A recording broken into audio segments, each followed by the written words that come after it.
Vo štvrtok 6. marca sa v knižnici uskutočnila beseda s regionálnym autorom a víťazom súťaže Najkniha Nitrianskeho samosprávneho kraja Dávidom Hamranom. Tento mladý spisovateľ, ktorý začal svoju kariéru už ako 11-ročný, prišiel medzi deti z 3. a 4. ročníkov základnej školy Nábrežná a základnej školy Mostná. Predstavil im svoju druhú knihu Nerozprávky pre detičky, ktorá vznikla z jeho detských snov a fantázie.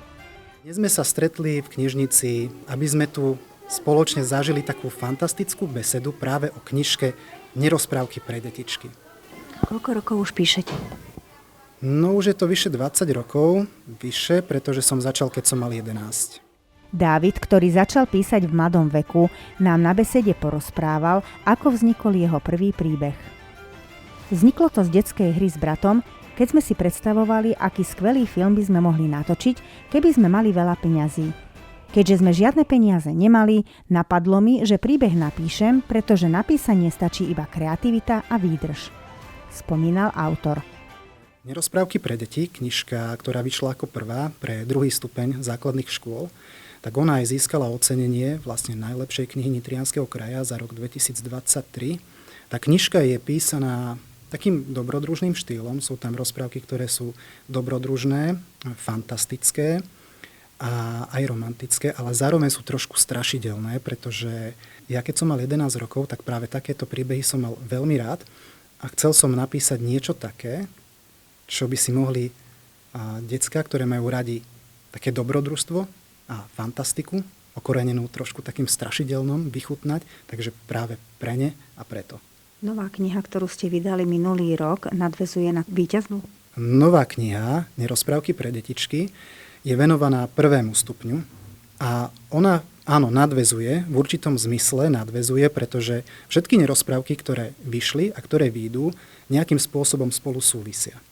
Čiže ten príbeh je dosť košatý, je to taký veľký fantazijný svet, ale dá sa čítať po jednom. Čiže keď si prečítam len jednu knižku, tak je pekne začatá aj ukončená, druhá takisto, ale keď ju človek číta rad za radom, čiže aj tú predošlú, aj túto, tak mu vznikne taký nejaký veľký rozprávkový svet, kde všetko so všetkým súvisí. To by mal záujem, tak tu v knižnici Antona Bernoláka je k dispozícii táto knižka, takže môže si prísť ju vypožičať a ja budem za to veľmi rád.